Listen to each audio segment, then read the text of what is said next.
Work what it's supposed to. Okay. So everyone, we're back now. And if I can get speaker view like it should be, it's not doing what I wanted to do. Okay. So we're just waiting now for Danielle Ralston. She's a coach that is very specific. She deals with people that have ADHD, which is really pretty interesting, actually. And hopefully, she'll be able to come on and give us some ideas of how to go from scarcity to abundance. Let's see if we can change the speaker here. There we go. I don't know why I'm not being able to change that.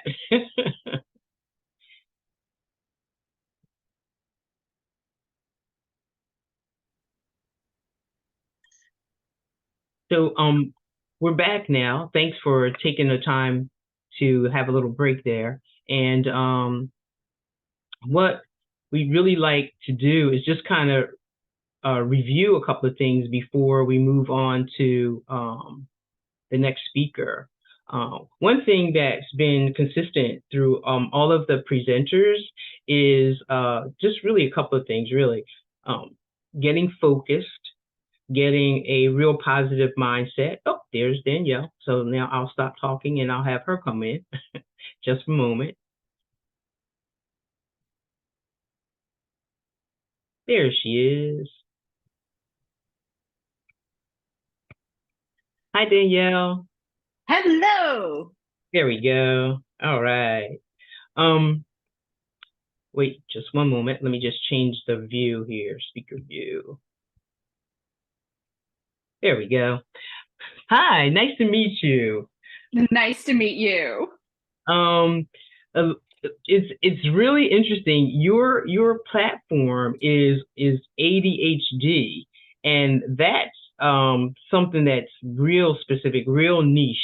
Um, so I guess really the summit is about going from scarcity to abundance. So my first question is like, how did you even get started in, getting something so specific as your coaching platform? So I lost a $12.5 million client. Oh, That's wow. why my marriage was a disaster. My house was a disaster. My toddler was a disaster. I was a walking disaster, and stupid spending habits, stupid or lack of no organizational habits, running a whole team. Just everything was a huge mess because I couldn't get organized. I couldn't get out of my own way. Executive functioning skills, rejection sensitivity dysphoria, money story issues, all of these things from my childhood, a lot of childhood trauma kept me from reaching the levels that I needed to go to. And I had to fix my brain. So I went looking, and I've known I was ADHD or something my whole entire life. But it took until I was about 19, 20 for it to really, really hit. And I had to find a way to get out of the cycle I was in. And that's put me on a lifelong journey now. I'm closer to 50 now, and I've been working with ADHDers for 25 years. Wow. So what was that like? Okay, number one, you find out that you're ADHD at such a old, I mean, that not that 19 is old by any stretch of the imagination, but to find out that you have that diagnosis at that age, like why wasn't there other things going on when you were like 4 or 5 or whatever to say, oh, she's got ADHD?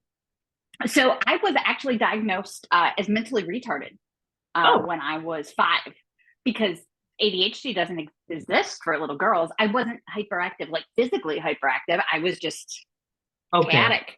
And I also, as with most people with ADHD, I had learning disabilities to go with it. I had a visual spatial and an auditory and dyslexic. So instead of bothering to teach me, really rural school district, they just labeled me as mentally retarded and set me in the back of the room, didn't try. Oh, wow. Uh, Wow. until I eventually had that one teacher. We all end up with that one teacher who was like, oh no, oh no, no, no. And I was 12 when somebody finally took the time to do that. So I spent from 5 to 12 with, I didn't know how to read. I was barely writing. I still can't really handwrite because it's not a skill I learned when I was young. But all of the things that I needed to learn, I wasn't being taught. I didn't even have school books. Like they just literally left me in the back of the classroom and babysat me. Oh, That wow. was, and of course I was a disturbance in class because I was bored out of my mind because I'm hyper smart and bored. Bad combination. But I had that one teacher, and that one teacher changed the world for me. And she's still one of my biggest supporters to this day. Wow. And with her, she started teaching me skills when I was 12. But it took Hmm. me until then to start learning skills to do things. But even so, having a child, if you're an ADHD woman, you have a child, and that sends the hormones all over the place, and the chaos of having a tiny terrorist in your care and all of A that. And tiny terrorist. trees are definitely tiny terrorists. It took me a while to find how to fix that and how to navigate being a parent and a Mhm. wife and a mom and an entrepreneur uh, who was causing her own chaos and self-sabotage cycles pretty consistently to finally figure out how to do it successfully. Wow, that's a wonderful story. And so what led you on your journey to entrepreneurship? Uh, Besides the $12 million client, so that's a big incentive. I hated working for other people. I Okay. mean, most ADHDers, we hate working for somebody else. I knew I wanted better for my life, and I couldn't see how to do that in a corporate setting. I've worked many, many corporate jobs. I spent a long, long time in corporate, but I still didn't think that, even though I had a full time job, was the way I was going to live a better life. I was homeless at one point, um, had to file bankruptcy through all of this, and I didn't want to stay there. So this was the only way I could see to get through that. So entrepreneurship, I have a digital marketing agency. I've had multiple. I've sold. I had an IT agency for years. I sold, um, because I never wanted to rely on somebody else for that paycheck. I have trust issues, and it Hmm. will always come back to trust. And I wanted to only rely on myself. Right, right, right. Great. Yes, indeed. And how did you navigate that going from having the, problems with the learning and whatnot? Like what was your first job out of what is it, high school or whatever? I was a nanny for disabled woman, young woman.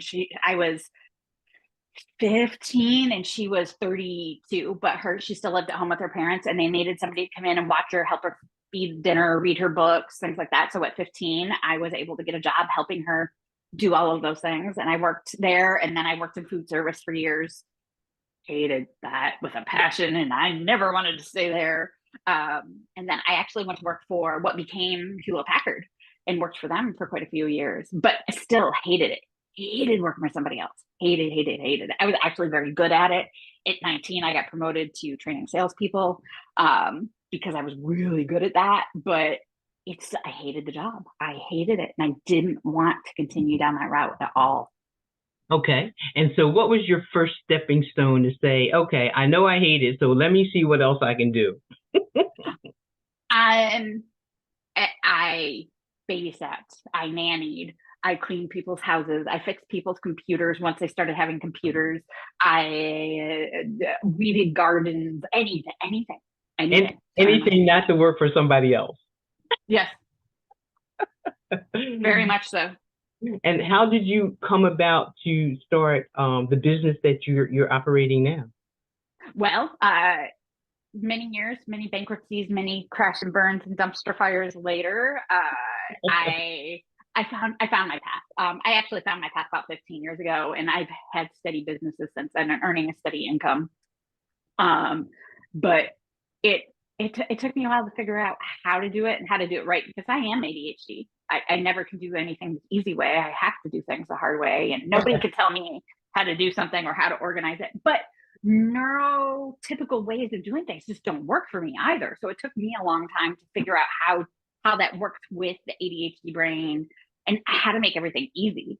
And that was a big part of it, is how to make life easy for myself. And obviously that's what I teach other ADHD adults now, because most of us feel the same way about having a job and working for somebody else. Hmm. Most people that have ADHD don't like working for anybody else. No.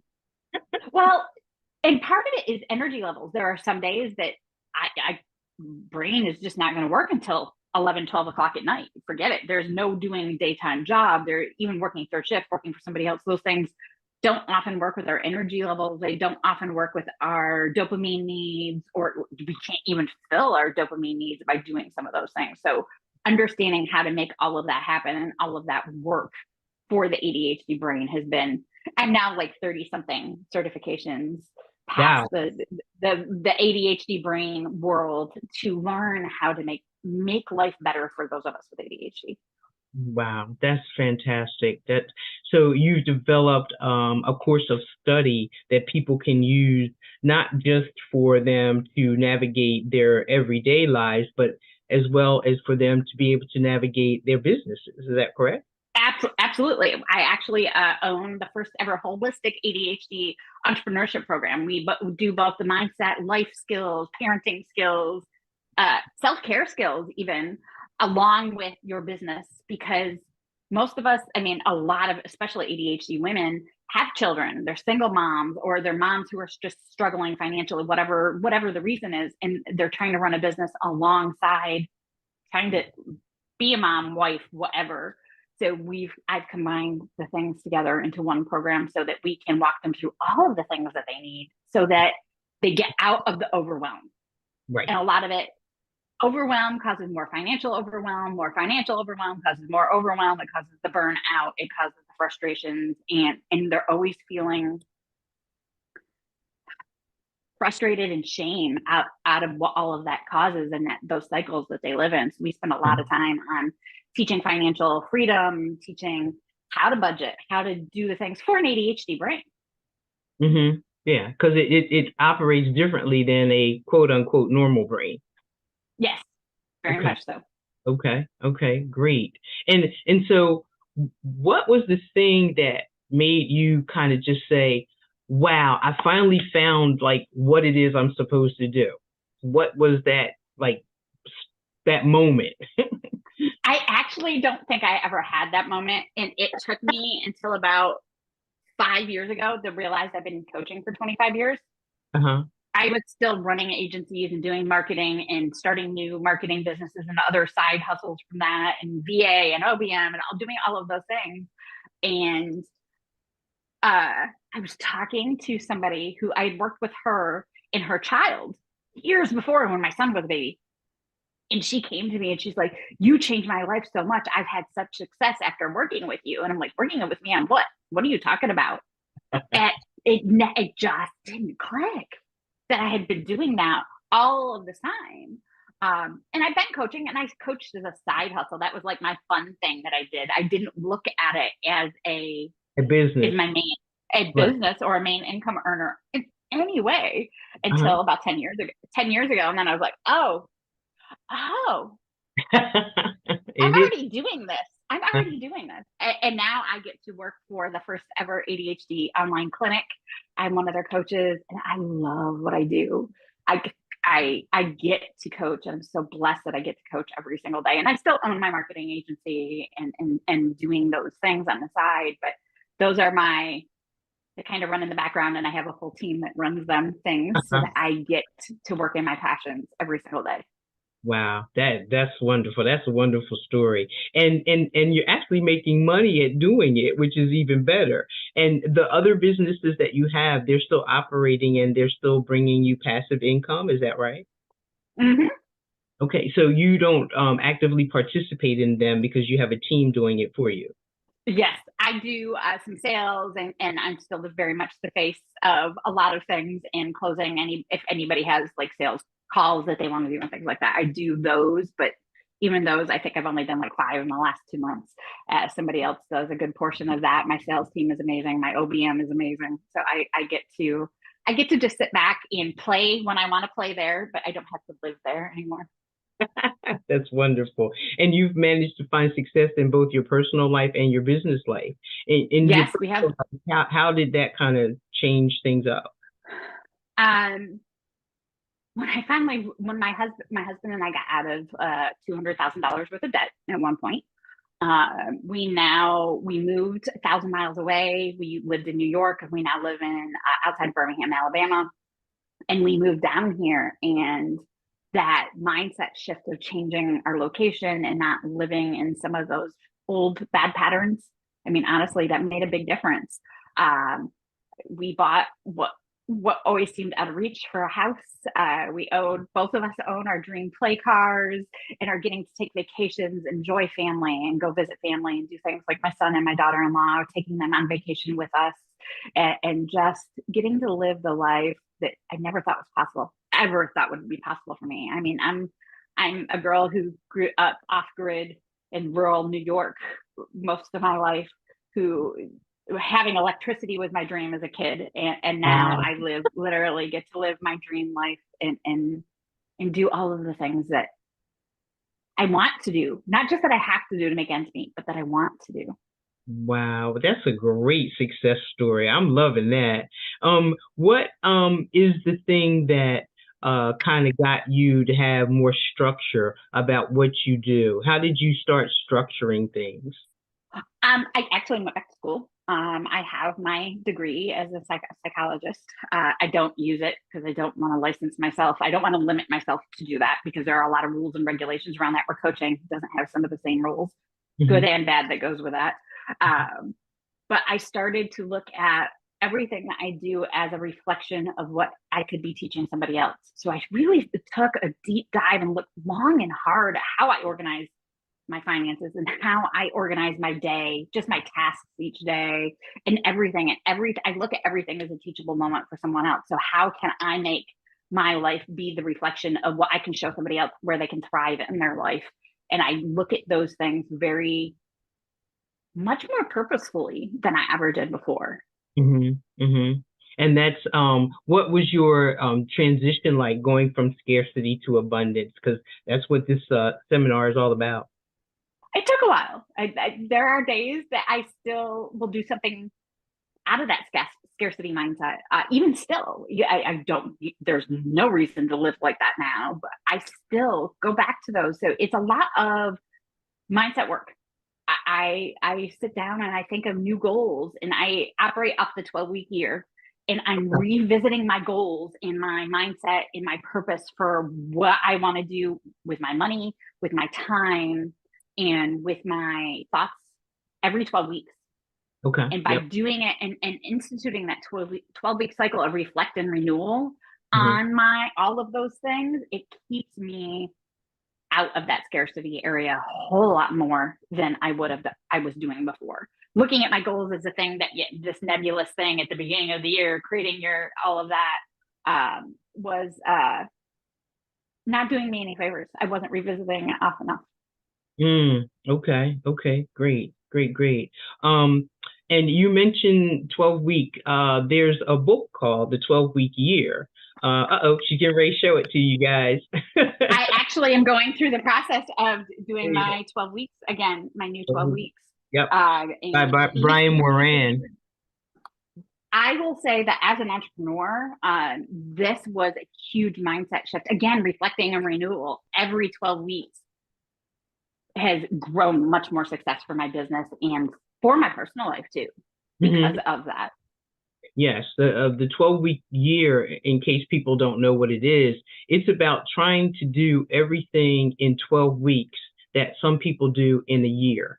And the whole objective behind it is for you to get really focused in on what you need to do and accomplish that in 12 weeks as opposed to 52 weeks. And then you do it in 12 weeks is every quarter. So, wow, that's a great story to tell. And you revisit that every 12 weeks. So every 12 weeks, you finished some of your goals, and now you're moving on to new goals. Absolutely. And reestablishing even the goals that I maybe didn't reach 100%, reestablishing what the path is to reach them.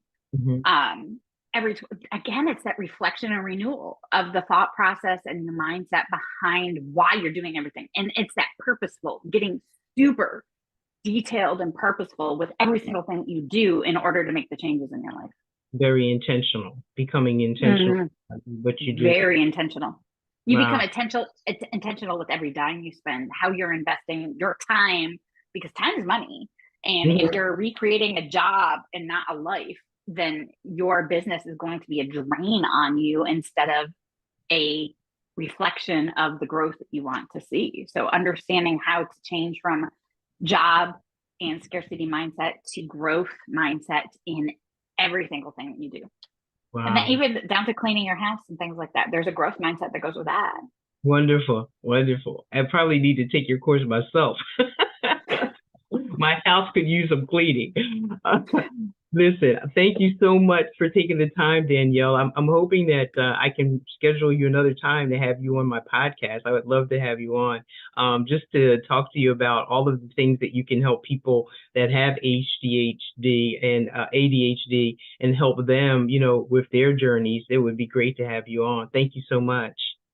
Thank you for having me.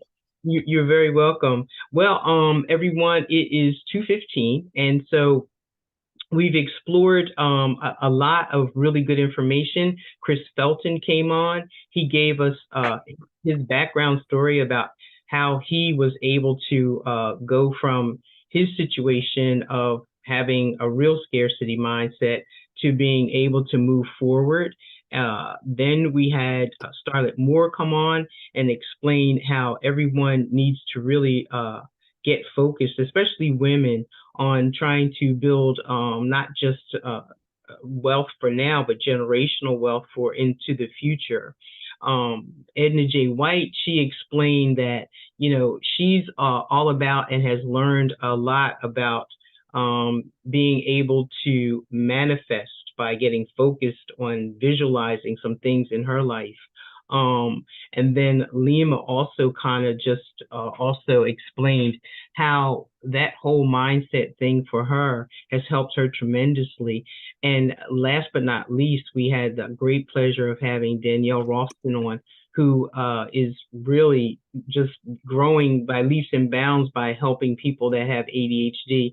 And there's so many people that have that condition, but some of them are borderline. They're not, totally into it. And how the 12-week year has really helped her make it to transition to being intentional and getting a lot of things done and having goals and setting goals. And as she said, even if you don't get them all done, at least you have a direction for what you need to do. So thanks everyone for coming on. From scarcity to abundance, we're going to have the video put out to everybody. I understand that there were some issues with actually logging on, and I apologize for that. But anybody that's registered to be able to see this and hear this and just get a lot of value, I'm hoping that they understand the value of what we presented here today. Thank you so much, everyone, and I hope to see you on another presentation. Take care.